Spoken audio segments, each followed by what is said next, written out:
Nous sommes ici à Kalemi.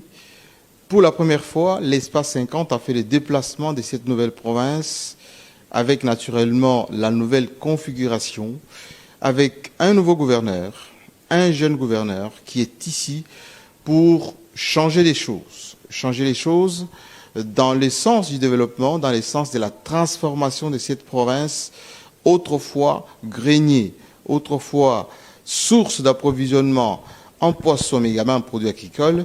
Notre gouverneur du jour, l'invité de cette grande province nouvelle de Tanganyika, c'est Zoé Kabila, notre invité. Monsieur le gouverneur, venez nous rejoindre sur ce plateau dressé exceptionnellement en votre honneur, ici au Tanganyika. Nous sommes heureux. Stop par là, parce qu'il paraît qu'il faut la distance... Oui, barrière par rapport à Corona. Monsieur le gouverneur, nous sommes très contents d'être reçus ici au Tanganyika.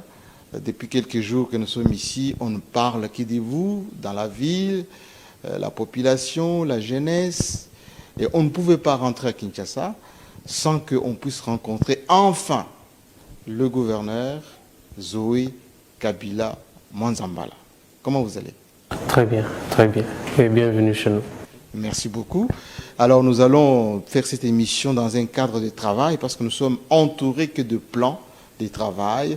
Quand je tourne à gauche, de plans directeurs, à droite, des documents volumineux. Vous êtes quelqu'un qui travaille, hein? Nous devons travailler pour notre province. C'est pour ça que nous sommes là, n'est-ce pas? Oui. Installez-vous, monsieur le gouverneur. C'est une chance pour moi de faire cette émission qui est très attendue parce que Zoé Kabila, c'est d'abord le fils de Mzee, Laurent Désiré Kabila, c'est le frère de Joseph Kabila. Il suffit qu'on vous regarde, on dit bon, c'est Kabila. Ça vous fait quoi d'être à la fois le fils de Mzee, vous êtes dans votre province ici, Tanganyika, et le frère de Joseph Kabila, qui a été président il y a à peine 1 an et demi. Et sentiment de reconnaissance, c'est tout ce qu'ils ont fait pour notre pays.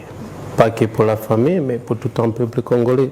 Vous êtes fier d'appartenir à la fois dans cette famille de Laurent Désiré Kabila et de Joseph Kabila, votre frère. C'est ça la famille de Kabila depuis 1997, et où ça a commencé et la libération de notre pays, et jusqu'à aujourd'hui, à 2018, pour organiser les élections et voir les passations pacifiques de pouvoir. Alors ça a nos chemins et c'est une fierté pour nous tous les Congolais. Et vous commencez, vous continuez cette révolution, ces combats pour la reconstruction du pays. La révolution peut-être de mentalité, il faut continuer avec cette révolution. Mais aujourd'hui, bien sûr, de mentalité, mais aujourd'hui, je crois que le challenge, c'est pour construire notre pays.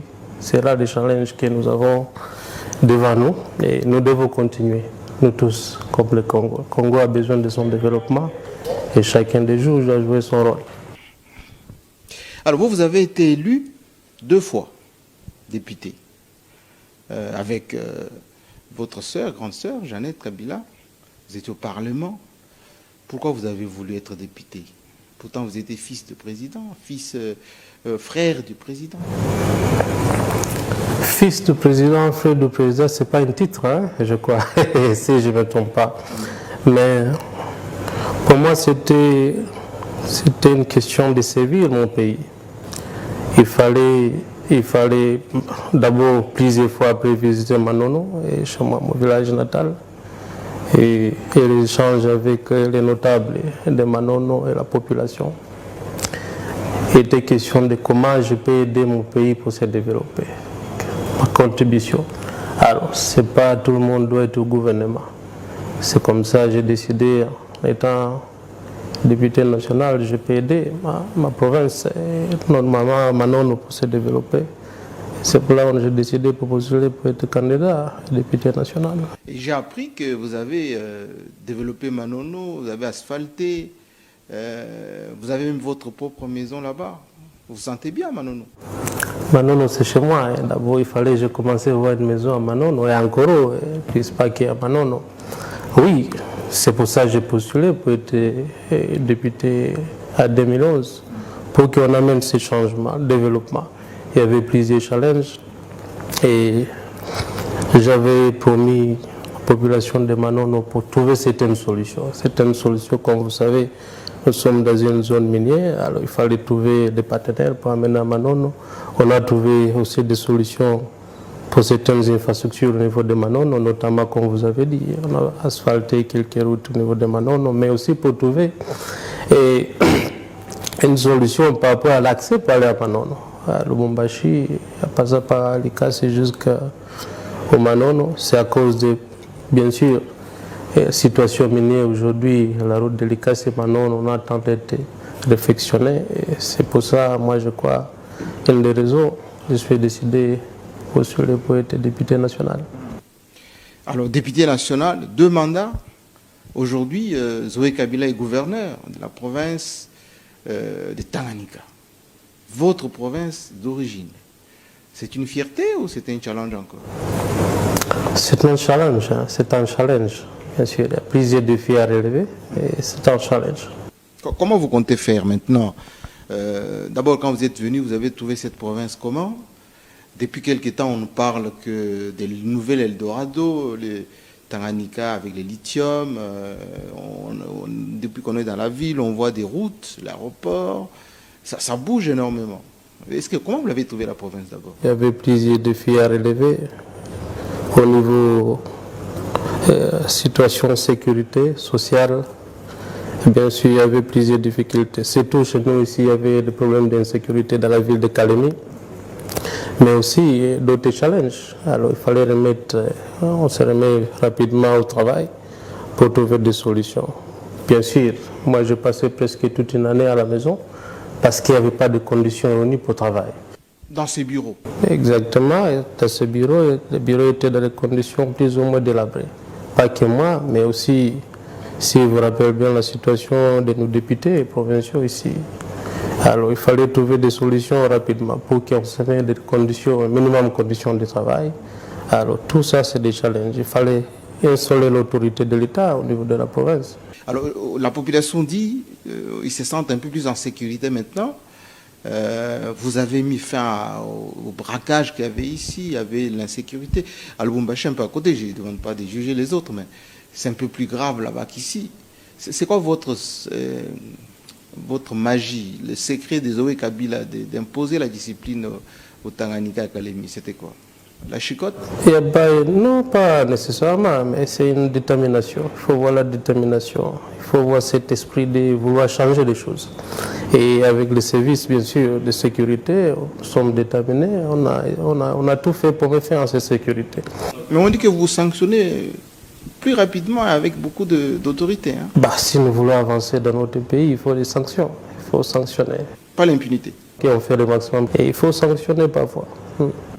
Vous êtes quelqu'un d'autoritaire, d'après ce que les gens nous disent ici. Pas de corruption, pas de trafic d'influence. Chez Zoé Kabila, on ne blague pas avec l'État. Mais qui veut absolument dans son pays, quand même, pour voir la corruption et le trafic d'influence? Et moi, je crois qu'on attend de chercher la bonne gouvernance. C'est ça que nous faisons ici depuis notre arrivée. On a réuni la majorité des animateurs des institutions. Et on a donné notre philosophie que nous voulons dans la province. Et petit à petit, on attend les reçus de ce côté. Alors, vous avez commencé à faire des choses ici, les routes, l'aéroport. On parle même d'ailleurs ce qu'on appelle du nouveau port qu'on va installer. Mais juste à côté ici, je vois un bouquin là, trop épais comme ça. C'est quoi? C'est le projet de nouvelle ville. Et vous savez, depuis l'indépendance de notre pays, moi je ne connais pas même une province où il y a des plans d'urbanisation. Alors, moi je crois qu'il est important pour voir un plan d'urbanisation, surtout avec Kalemi, et Kalemi qui est connu comme les villes à vocation touristique. Il faut commencer à arranger. Il faut changer des habitudes, c'est comme ça, changer de mentalité. Alors, nous sommes optés pour offrir notre province un plan de développement, un plan d'urbanisation, et c'est ça les résultats. C'est un plan directeur où vous allez faire quasiment une nouvelle ville. C'est toute une nouvelle ville, hein, c'est toute une nouvelle ville. Et Je crois plus ou moins 6 000 hectares. 6 000 hectares 6 000 hectares, mais il y a première phase, il y a deuxième phase et troisième phase. Nous sommes encore dans les phases des études. Et bientôt, j'espère, les experts vont terminer. On va regarder comment appliquer. Alors aujourd'hui même, nous avons couvert ici un reportage. Vous êtes en train de doter cette province d'une cimenterie. C'est pourquoi faire une autonomie, une certaine indépendance vis-à-vis de l'étranger, mais également d'autres provinces comme le Nord et le Sud-Kivu. Pour développer un pays comme un autre, nous avons besoin de beaucoup de choses. Et parmi ces, c'est les cimentières. Et aujourd'hui, le Tanganyika, on attend d'importer à travers la Tanzanie et aussi le Zambie. On a trouvé une cimenterie, ancienne cimenterie qui était plus ou moins abandonnée depuis plusieurs années. Alors il fallait chercher comment on peut le remettre en fonction. C'est pour ça, depuis mon arrivée ici, on a cherché des partenaires. Heureusement, il y a ceux qui sont répondus positivement. Et aujourd'hui, je crois, si je ne me trompe pas, vous l'avez vu, ils sont arrivés. Demain, ils seront au niveau de Kabimba et pour visiter. On va voir. J'espère que le projet peut aboutir. On sait que M. Zoé Kabila, c'est un homme des réseaux, beaucoup de contacts. Vous allez mettre à profit maintenant toutes ces relations au niveau des affaires pour que cette province connaisse un développement rapide. Ce n'est pas d'aujourd'hui, c'est depuis que je suis député, j'essaie de faire la même chose pour aider mon pays, pour se développer. Alors, on va terminer cet entretien sur quelque chose de beaucoup plus global. Je parlais de Mzee, Laurent Désiré Kabila, je parlais de Joseph Kabila, votre frère. Aujourd'hui, vous êtes à la tête de cette province. Vous comptez apporter quoi à ce pays, la RDC, ces grands pays? Moi, je crois que mon souci, c'est le souci de la majorité des Congolais. C'est pour développer notre pays. Alors, ma petite contribution, et c'est pour faire développer la province d'abord du Tanganyika. Et on voit une province où la sécurité règne, où la province se développe. On voit une jeunesse active dans le développement de notre pays. Et il y a beaucoup de choses à faire, la construction des infrastructures, des écoles, des universités. Alors, c'est ça l'espoir de la majorité des Congolais et je porte de mêmes espoirs. C'est ça qu'on attend de faire aujourd'hui pour chercher des solutions et surtout pour donner le pouvoir d'achat à la population. Parce que c'est eux qui doivent payer les taxes. Alors, si la pauvreté continue, et le gouvernement, bien sûr, il y a le problème de récolter les taxes. On a besoin de développement de notre pays. Alors, on ne peut pas développer le pays s'il n'y a pas de sécurité. C'est comme ça qu'on est arrivé, on a mis beaucoup d'accent sur la sécurité pour voir la stabilité. Et aujourd'hui, il y a des résultats, il y a pas mal d'investisseurs, ils attendent de visiter le Tanganyika. On espère. Et c'est un projet comme cela des cimenteries, nous avons le projet du port. Et il y a les barrages de Bendera aussi. Aussi, il y a les projets des infrastructures pour relier Kalemi avec d'autres provinces. Comme vous savez, nous sommes entourés par 5 d'autres provinces. Alors pourquoi pas, quelqu'un peut prendre sa voiture à Kalemi et aller dormir dans notre province. C'est ça mon souhait et c'est ça que j'espère. Alors anecdotiquement, quand on arrive au gouvernorat, c'est propre. Vous avez une escorte toute blanche, vos installations c'est impeccable, vous êtes un homme qui aime quoi? La propreté, la rigueur. La rigueur, il faut pour évoluer. Mais propriété, bien sûr, oui, il faut les endroits de travail, ça soit assez propre. Et c'est ça qu'on attend d'essayer de faire. Et pas qu'ici, mais dans les autres institutions aussi, à l'Assemblée. Et j'espère qu'on peut continuer avec nos projets de construire des bâtiments administratifs au niveau de la province. J'ai vu même la plage, il y a des plantes, on a aménagé la plage maintenant, il y a les palmiers qu'on est en train de faire, une forêt en train de faire, tout est dégagé, les routes sont ouvertes. Comme je viens de vous le dire, Kalemi c'est une ville avec une vocation touristique, il faut doter ces infrastructures. Et on espère qu'on peut arriver. Et on a trouvé, comme je vous avais dit, la province pas abandonnée, mais négligée. Négligée, peut-être, il fallait commencer à arranger surtout des espaces publics. Et c'est ça qu'on est en train de faire, pour donner cette opportunité pour que la province soit connue aussi. Et comme une province touristique avec le lac Tanganyika, nous avons des îlots. Et si vous avez le temps, il faut trouver par les visiter. Il faut aller pour découvrir le Tanganyika. Votre frère, Joseph Kabila? C'est notre chef, hein, c'est notre chef de la majorité, FCC, comme vous le savez. Et un petit mot, c'est ancien président, et je crois qu'il est en train de s'occuper aujourd'hui de ses affaires. Et on espère, notre président actuel, M. Félix Tshisekedi, va continuer avec la construction de pays, comme Joseph Kabila là où il a laissé. Il y a notre président qui peut continuer avec pourquoi beaucoup plus qu'est-ce que Joseph Kabila avait fait. C'est ça notre souhait. Et on le remercie pendant toutes ces années qu'il a servi son pays. Merci beaucoup. Merci. C'est le gouverneur, Joseph Kabila. Merci. Merci à vous. Vous comprenez que c'est un gouverneur que vous n'avez jamais entendu parler. Maintenant, vous l'entendez, vous l'avez écouté, vous avez décelé sa vision. Nous allons revenir ici au Tanganyika dans quelques années. Vous allez vous rendre compte effectivement que dans cette philosophie de parler peu et faire beaucoup, eh bien, ça a déjà commencé ici au Tanganyika. Merci. À très bientôt.